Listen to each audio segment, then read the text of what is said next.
சென்னையில் உள்ள சாலைகளின் நிலை குறித்து வரைகலை உதவியுடன் விளக்கிறார் நெறியாளர் அபிநயா. சென்னை ரோட்ஸ் சென்னையில சாலையில பயணிக்கிறவங்க எல்லாருக்குமே தெரியும் அதுல என்னென்ன சிக்கல்களை அவங்க சந்திக்க நேரிடுது அப்படின்னு. அது பற்றிய ஒரு முக்கிய புள்ளி விவரங்கள் வெளியாக இருக்கு. அது என்ன அப்படின்றத பார்க்கலாம். அதாவது கடந்த 5 ஆண்டுகள்ல எவ்வளவு சாலைகள் மீண்டும் அமைக்கப்பட வேண்டி இருக்கு என்பதற்கான அந்த புள்ளி விவரங்கள், அது எவ்வளவு தூரத்திற்கானது அப்படின்ற புள்ளி விவரத்தை தான் நம்ம இப்ப பார்க்கிறோம். 2021-22 நிதியாண்டுல 1656 சாலைகளை மீண்டும் அமைக்கப்பட தேவை இருந்தது. அதோட நீளம் 578 கிலோமீட்டர். அதே மாதிரி 2022-23ல மொத்தமாக 3611 சாலைகள் அமைக்க வேண்டியிருந்தது. அதனுடைய நீளம் 625 கிலோமீட்டர். 2023-24 நிதியாண்டுல 6517 சாலைகள் இதனை மீண்டும் அமைக்க வேண்டிய ஒரு தேவை இருந்தது. அதோட நீளம் 1095. அதிகமான பேரிடர் காலங்கள் எல்லாம் அதிகமான சாலைகள் சேதமடையக்கூடிய சூழல்ல தான் அதை மீண்டும் அமைக்க வேண்டிய தேவை எழுது. அந்த அடிப்படையில தான் இந்த எண்ணிக்கை கணக்கிடப்படுது.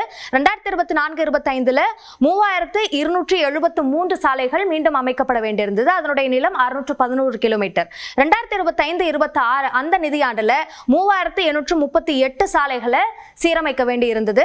313 கிலோமீட்டர் அதனுடைய நீளமாக இருந்தது. ஒட்டுமொத்தமாக 18895 சாலைகளை மீண்டும் அமைக்க வேண்டிய தேவை இருந்தது. அதனுடைய நீளம் 3223 கிலோமீட்டர். அந்த 18895ல 15107 சாலைகள் மீண்டும் அது சரி செய்யப்பட்டுருச்சு அப்படின்ற விவரத்தை சென்னை மாநகராட்சி வெளியிடுறாங்க.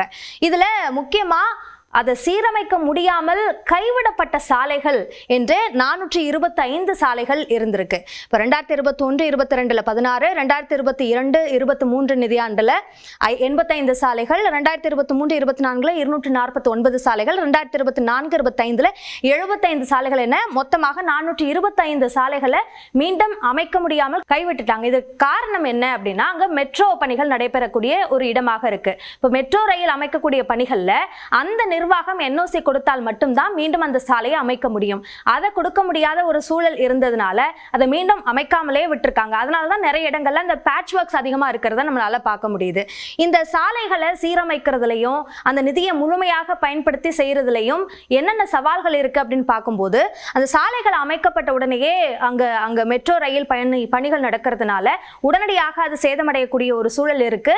மீண்டும் சாலை அமைக்கிறதுக்கான ஒரு சூழல் இல்லாம போகுது. அதே மாதிரி மெட்ரோ குடிநீர் பணிகளுக்காக சாலைகள் தோண்டப்படுவது, அதே மாதிரி மின்வாரிய பணிகளுக்காக சாலைகள் தோண்டப்படுவது, இது மாதிரியான சாலைகள் மீண்டும் தோண்டப்படக்கூடிய ஒரு சூழல்னால மீண்டும் மீண்டும் சாலையை அங்கு அமைக்க வேண்டிய ஒரு தேவை எழுது. அதே மாதிரி உடனடியாக அமைக்க முடியாத அது சார்ந்த டெண்டர் விடப்படுவது, இது போன்ற பல்வேறு சவால்கள் காரணமாகவும் இந்த சாலைகள் சீரமைக்கிறதுல பெரும் சவால்களை சந்திக்க வேண்டியிருக்கு என்று சென்னை மாநகராட்சி சொல்லுது. எதுவாக இருந்தாலும் அதனை சீராக அமைக்க வேண்டிய ஒரு தேவை இருக்கு என்ற கோரிக்கையை பொதுமக்கள் முன்வைக்கிறாங்க.